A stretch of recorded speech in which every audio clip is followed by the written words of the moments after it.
those in detail right now, but he did coin some of these terms: traditional, charismatic, rational, legal, types of power, and all of those people, if they're in power, can affect the productivity of the organization, and trickles down from the top, how people respond to one another.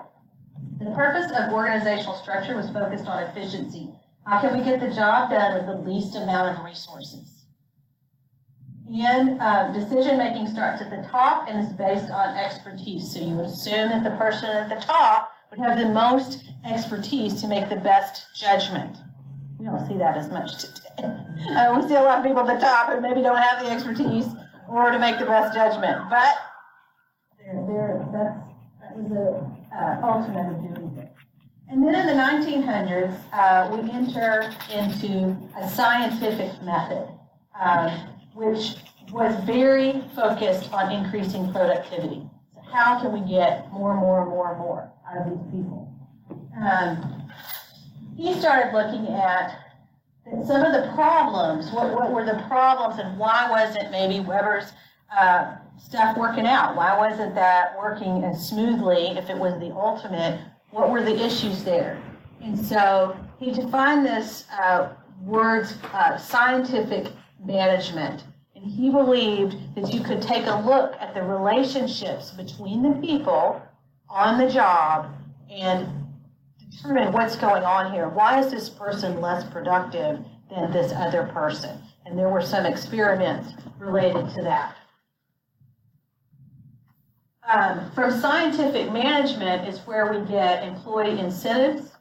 I think scientific management in the course text, if I'm remembering right, is the one where they did a research project on how the lights affect the productivity of the workers. And if the lights are a certain way, workers are more happy, or if they're dimmer or something, they're more, I get it confused if it's bright or dim, but did an experiment to see what is it that makes these people more productive. And that was one way to see was, if we lower the lights. And then come things like, well, what if we give them incentives? If we give them a day off? What if we give them a raise? What if we do these kinds of things? How would they be more productive? So what you need to remember is that these things haven't always existed. And you may work at a place now where it seems like it doesn't exist. But good management should seek to pay high wages to keep production costs low. And if the people are happy, they will do a good job. That was a new idea, keeping people happy. Because prior to this time, all we cared about was how much we're putting out, right? So there's this connection now between if we keep these people happy, they'll produce more. Close, friendly relationships between management and employees. Remember, before now, it was no one's going to have a close relationship. We're not going to be friends of any kind. And then employees seek to improve their skills to improve the overall company. See how happy this guy is down here? Doesn't he look happy with all that pink? So other theorists came along and added to these ideas, and we get some of them from the universalistic management theory. I just pulled out a couple of things that we get. We get the pyramid shape of hierarchical management. We get the idea that there's a single supervisor for each person, but we know that nowadays we have lots of supervisors under different people, things like that. People function autonomously, and they only seek supervisors in times of dire need. So he kind of, this theory kind of turns it around just a little bit in that, whereas before a person who was specialized would be mostly reliant on another person who was higher, have more specialty, now it's more people can be autonomous. So we start thinking, well, people are able, they're not animals, they can function on their own. And that there was this idea of most people will do the right thing.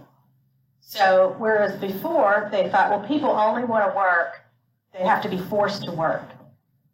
And now they're saying, well, no, people want to do the right thing. People in general want to be here and work and for the good of everyone.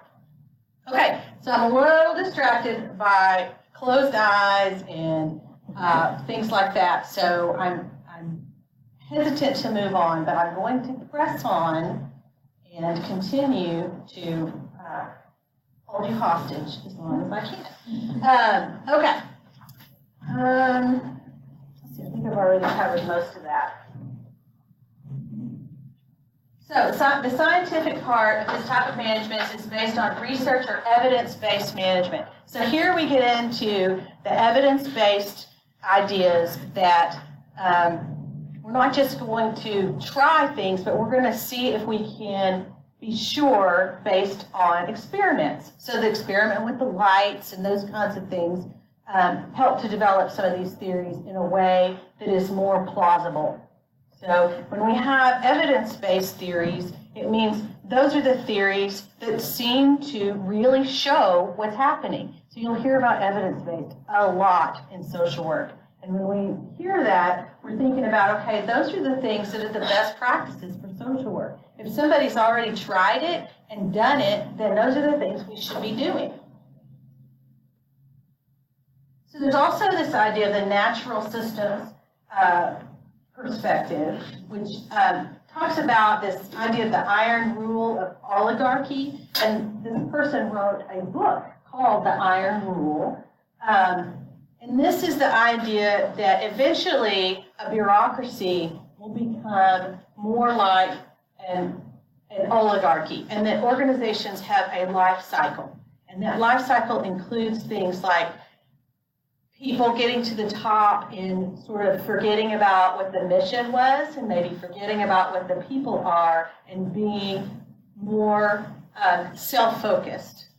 And that's what an oligarchy is. But part of the life cycle involves that those at the top may misdirect the organization to serve their own purposes. And we see that a lot too sometimes. But the primary function of this theory is that it began to look at human behavior within an organization and how that affects the overall usefulness. So this is where we first see, let's really look at the interactions of people and the interactions specifically of the boss. And how does that affect the attitudes of the other people? I always say the hostess sets the tone. That's why I bring cookies. That's a joke. Okay, so organizations as open systems.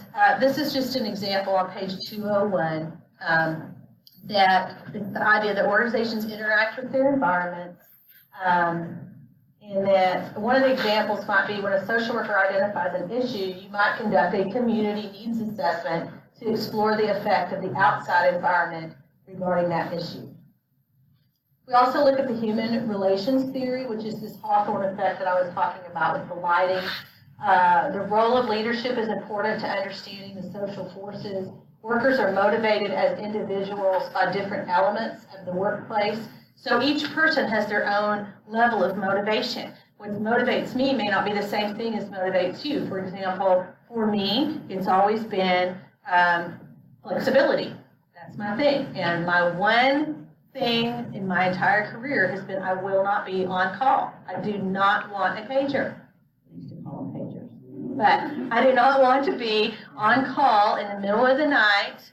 I can't do that. That's not the way I function. Now, some people, that's what they want. They don't mind being on call. They're okay with having, an urgent need. They like to work with people in crisis and things like that. But for me, so I was never going to apply at CPS. However, I really did enjoy working with children, so I got to work at Alliance for Children and be in charge of the agency, but I didn't have to be on call, except maybe sometimes when the alarm went off, at night or something, and I had to go down there. But for the most part, I didn't have a caseload at that time. I had them before, but I never worked at a place where I had to be on call. The other thing for me was flexibility of time, and that's kind of what motivates me today in doing what I do, is that I get to pick which classes I teach and when I teach them, for the most part, unless they call and say, you need to teach them. But for the most part, I have that flexibility in my life. But it's your priorities and what motivates you to do your best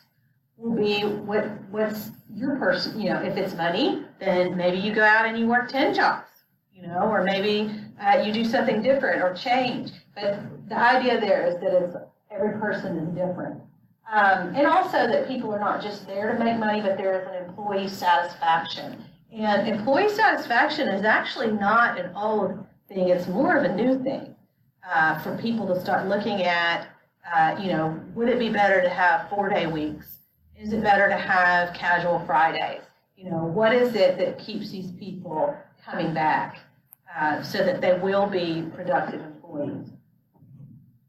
And then my favorite is Theory X and Theory Y, because I don't know why they didn't just name them, but they did it. So Theory X talks about Maslow's hierarchy, and he made some assumptions based on that hierarchy about human nature. And he said that all humans dislike working and will avoid it at all costs, and that they need close supervision. So Theory X says you better watch them, because when the cat's away, the mice will play, and you just better keep an eye on your employees because they're always going to slack off. So you can imagine working in a place like that, where the boss thinks that or believes that. And then Theory Y says that people like to work and that they take the initiative and enjoy working towards goals. They seek responsibility and can be trusted to get the job done, and that they do not require close supervision. So two opposite things. Maybe somewhere in the middle would be better. Let's see.